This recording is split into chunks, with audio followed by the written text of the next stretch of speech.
Sa gitna po ng mga hamon na pinagdadaanan ng ating mga mangingisda sa ating karagatan at para sa patuloy na pagtataguyod ng ating soberanya, ang Philippine Maritime Zones Act ay magsisilbing isang deklarasyon, isang paninindigan sa ating makasaysayang tagumpay sa Permanent Court of Arbitration sa Hague noong taong 2016. Ito po ay isang anunsyo na tayo bilang mga Pilipino ay hindi natatakot at patuloy na ipaglalaban ang sariling atin. Lubha na po ang pangangailangang kumprontahin at tugunan ang mga isyong pumapaloob dito. At kung hindi ito kagyat na matutugunan, we stand to lose so much more, Mr. President. Lalo na sa gitna na patuloy na tila pangungutya sa ating soberanya. Walang ibang magtatanggol at magigiit ng ating mga karapatan, kundi tayo-tayo ring mga Pilipino.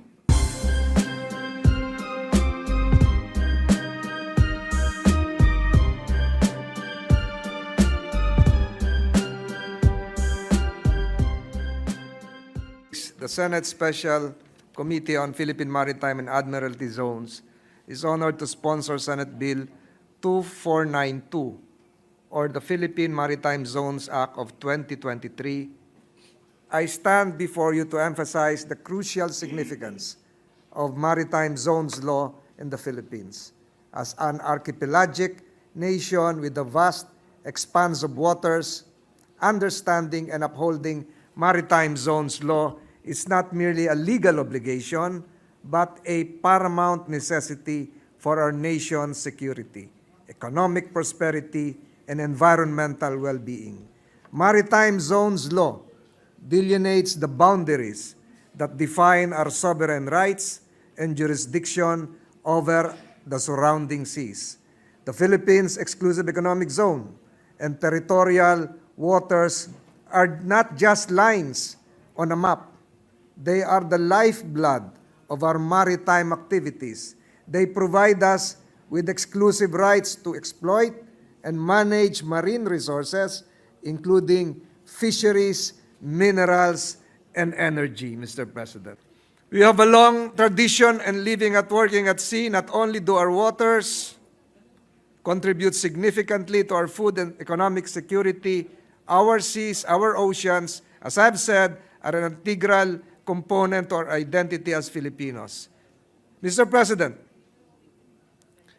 the fundamental interests of the Philippines are inextricably linked to its waters. This necessitates and underscores the importance of having effective maritime governance. At its core lies the clear identification of maritime areas over which the Philippines exercises sovereignty, control, or sovereign rights and jurisdiction, and of the specific legal powers that the Philippines would exercise in those areas. The committee, your committee, therefore, cannot overemphasize enough that the adoption of this measure is not only critical and imperative, but is very timely and necessary. Narinig ko po kanina, Mr. President, yung inyong nabanggit tungkol po sa pagtanggap ng People's Republic of China sa ilang lines doon po sa Asia Pacific Parliamentary Forum. Mr. President, the United Nations Convention on the Law of the Sea, or UNCLOS, governs the allocation of maritime areas and the states' rights, entitlements, and responsibilities over this. It has been more than 41 years, Mr. President, since UNCLOS was adopted, and as a party to the convention, the Philippines is duty-bound and legally bound to exercise its entitlements, perform its treaty obligations, and ensure that our domestic laws are in harmony with the provisions of UNCLOS. The Philippine Maritime Zones Act will enable the Philippines, as I've said, to fully enforce maritime laws and enjoy its rights over its territory and exclusive economic zone, and pave the way for clarifying and updating maritime laws and policies which have been enacted prior to UNCLOS. This will further fortify our rights and entitlements over our maritime zones and provide the country with a strong diplomatic negotiating tool in pursuing our interests therein. In addition to this, the clear delineation of the maritime boundary of the Philippines will help relevant government institutions in harnessing ocean resources and maritime spaces that are crucial in developing the country's blue economy potential. It is now our turn, my dear colleagues, to continue the work of Senator Arturo Tolentino by adopting one of the most important laws in our country's history. The Philippine Maritime Zones Act of 2023 will be inscribed as a pivotal moment in our maritime history. It is now time for Congress, particularly the Senate of the Philippines, to stand up for what is ours and take this fundamental step in ensuring that our national interests in Philippine waters are protected by passing this law that will govern the seas and resources of the Philippines for generations to come. Mr. President, the enactment of this landmark legislation will serve as a reinforcement of our rights as an archipelagic state, recognized by no less than the United Nations Convention of the Law of the Sea, or UNCLOS, and will be part of the legal, political, and diplomatic strategies of the country to enforce the rule of law in our maritime domain. Hindi po lingid sa ating kaalaman ang likas na kayamanan ng ating karagatan. Kasama po rito, Ginoong Pangulo, ang mga sumusunod. Coral reefs. Ang coral reefs po in the Philippine Sea has an estimated area of 4.64 kilometer squared or 464,000 hectares. And the country is believed to have the third largest largest reef area and one of the most diverse coral reefs in the whole world, Mr. President. Sa larangan naman po ng oil and natural gas, according to the U.S. Energy Information Administration, there are unexplored hydrocarbon stores at the Reed Bank located near the Spratlys Islands. It is estimated that the South China Sea in total contains approximately 11 billion barrels of oil and 190 trillion cubic feet of natural gas in proved and probable reserves. Mr. President, sa fish production, it must be noted that the total fisheries production in the West Philippine Sea was noted by the Philippine Statistics Authority at around 304,586 metric tons from 2018 to 2022. Mr. President, these are just some of the highlights that prove how important it is to establish and assert our claims.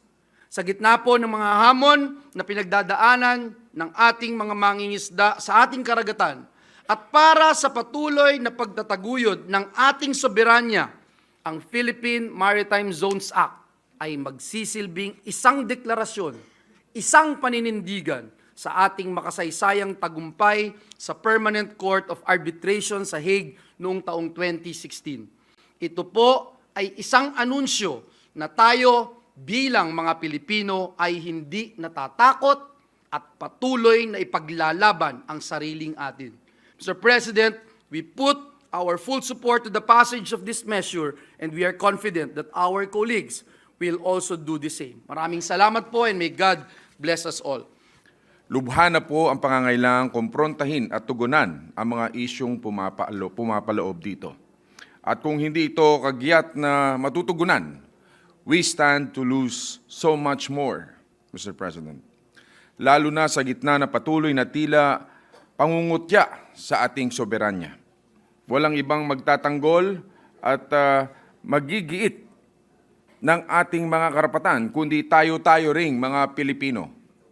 Tayong mga binigyan ng boses at mandato ng ating mga kababayan upang gumawa ng mga hakbang sa ngalan ng pagprotekta sa kabuuan ng ating bansa.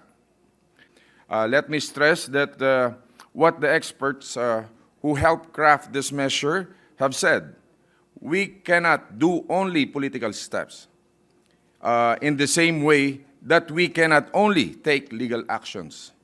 We should do both.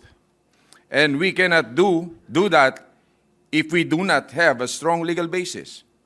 And the bill on the Philippine Maritime Zones is not only a good start in putting our foot down, it is hope to be the beginning of the end of all bullying. Ang Pilipinas na duyan ng magiting ay hindi kailanman yuyuko at matitinag sa anumang intimidasyon o pananakot.